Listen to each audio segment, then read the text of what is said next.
तो स्वागत है हमारे YouTube channel maths by finisher में। आज आपका भौतिक विज्ञान में चैप्टर नंबर 4 है, जो आपकी एमसीक्यू सीरीज चली है चैप्टर वाइज, उसमें आपका ये चैप्टर नंबर 4 है। चलिए स्टार्ट करते हैं बिना टाइम वेस्ट किए। अगर आपने अभी तक चैनल सब्सक्राइब नहीं किया है तो चैनल को सब्सक्राइब कर लीजिए। आपका पहला क्वेश्चन है, यदि आवेशित कण का वेग दोगुना तथा चुंबकीय क्षेत्र आधा हो जाए तो आवेश के मार्ग में पथ की त्रिज्या हो जाएगी तो कितनी हो जाएगी? तो ये कितनी हो जाएगी? 4 गुनी हो जाएगी, यानी ऑप्शन सी।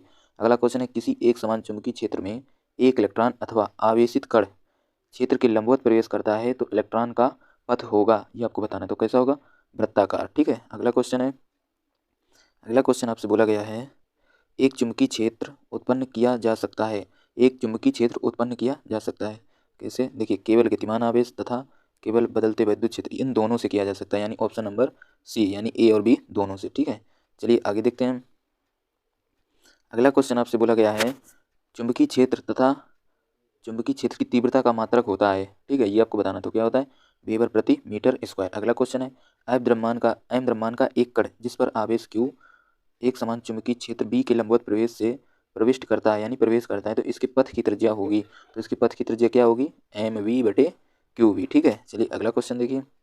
अगला क्वेश्चन आपसे बोला गया है, एक समान चुंबकीय क्षेत्र B में बल रेखाओं के समांतर एक इलेक्ट्रॉन जिसका आवेश E है, वेग v से चलता है, इलेक्ट्रॉन पर लगने वाला बल होगा, कितना होगा ये आपको बताना है। तो कितना होगा? 0। ठीक है, इसके बाद आपसे बोला गया एप्सिलॉन नॉट। देखिए, म्यू नॉट एप्सिलॉन नॉट की पावर -1/2 का मान होता है, ये आपको बताना है। तो कितना होता है? 3 × 10 मीटर प्रति सेकेंड। ठीक है, अगला क्वेश्चन है,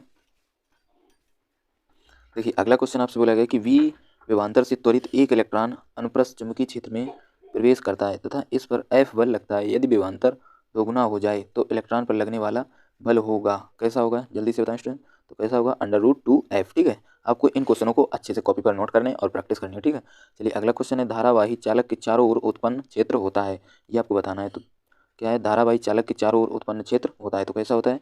केवल चुंबकीय क्षेत्र। ठीक है, कौन सा होता है? केवल चुंबकीय क्षेत्र। चलिए तो अगला क्वेश्चन आपके पास है, एक हीलियम नाभिक 0.8 मीटर त्रिज्या के वृत्त में प्रति सेकंड एक चक्कर लगाता है, वृत्त के केंद्र पर उत्पन्न चुंबकीय क्षेत्र होगा, जी आपको बताना है। तो कितना होगा?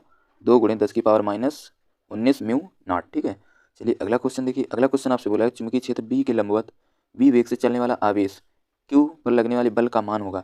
ये बहुत ही अच्छा कॉन्सेप्ट है, ये आपको बताना है। ये आपने क्लास 10th में भी पढ़ा होगा। तो इसका आंसर क्या आएगा? तो इसका आंसर आएगा F = QVB। ठीक है, F क्या है? बल, Q क्या है? आवेश, और V क्या है? वेग, और ये V क्या है? चुंबकीय क्षेत्र। ठीक है, तो इसका ऑप्शन कौन सा होगा? ए। आगे देखते हैं। देखिए, तो अगला क्वेश्चन आपसे बोला गया है कि 1 मीटर की दूरी पर स्थित दो समांतर तारों में क्रमशः 1 एम्पियर तथा 3 एम्पियर की धाराएं विपरीत दिशा में प्रवाहित हो रही हैं। दोनों तारों में प्रति मीटर लंबाई पर आरोपित बल होगा, ये आपको बताना है। तो इसमें कितना आंसर आएगा? तो इसमें आएगा 6 × 10⁻7 न्यूटन मीटर प्रति कर्षण का। ठीक है, चलिए अगला क्वेश्चन देखिए। अगला क्वेश्चन आपका इसी प्रकार से, समान द्रव्यमान के दो आवेश कणों पर +Q तथा +4Q जब इन्हें ब्रह्मावस्था से समान वैद्युत विभवांतर के बीच गिरने दिया जाता है तो उनकी चालों में अनुपात होगा, ये आपको बताना है। तो कितना होगा? 1:2। ठीक है, अगला देखिए, 1/√, में लिखा है एप्सिलॉन नॉट म्यू नॉट का मात्रक है, ये आपको बताना है। तो इसका मात्रक कितना है? मीटर प्रति सेकेंड। ठीक है, चलिए अगला क्वेश्चन आपसे बोला गया है, यदि E तथा H क्रमशः विद्युत क्षेत्र तथा चुंबकीय क्षेत्र की तीव्रता हो तो प्रदर्शित करते हैं, तो E/H का मात्रक होता है। देखिए, E आपके पास क्या है? चुंबकीय क्षेत्र, और H क्या है? चुंबकीय क्षेत्र। ठीक है, E देखिए, E क्या है? विद्युत क्षेत्र। यहाँ पर क्या है? विद्युत क्षेत्र। चुंबकीय क्षेत्र नहीं है। E क्या है आपके पास? विद्युत क्षेत्र, और H क्या है? चुंबकीय क्षेत्र। तो आपको बताना है इसमें से E/H किसका मात्रक होता है, ये आपको बताना है। तो ये किसका होता है? ओम बन जाएगा। क्या बन जाएगा? ओम। ठीक है, चलिए अगला देखिए। अगला क्वेश्चन आपसे बोलेगा, हेनरी प्रति मीटर मात्रक होता है। हेनरी प्रति मीटर मात्रक होता है, तो किसका होता है? चुंबकशीलता। किसका होता है?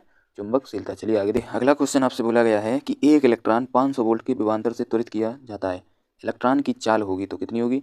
1.33 × 10⁻7 मीटर प्रति सेकेंड। ये आपको सभी क्वेश्चन अपनी कॉपी पर सॉल्व करने हैं। अगला क्वेश्चन है, विद्युतशीलता यानी एप्सिलॉन नॉट तथा चुंबकशीलता म्यू नॉट के माध्यम में विद्युत चुंबकीय तरंग का वेग होगा, तो कितना होगा? 1/μ0 एप्सिलॉन नॉट। ठीक, चलिए आगे देखते हैं। अगला क्वेश्चन आपसे बोला गया है कि चुंबकीय क्षेत्र V वेक्टर में V वेग से गतिमान आवेश के एक कण पर लगने वाला बल होगा, ये आपको बताना है। देखिए, इंपॉर्टेंट क्वेश्चन है, इसका आंसर क्या आएगा?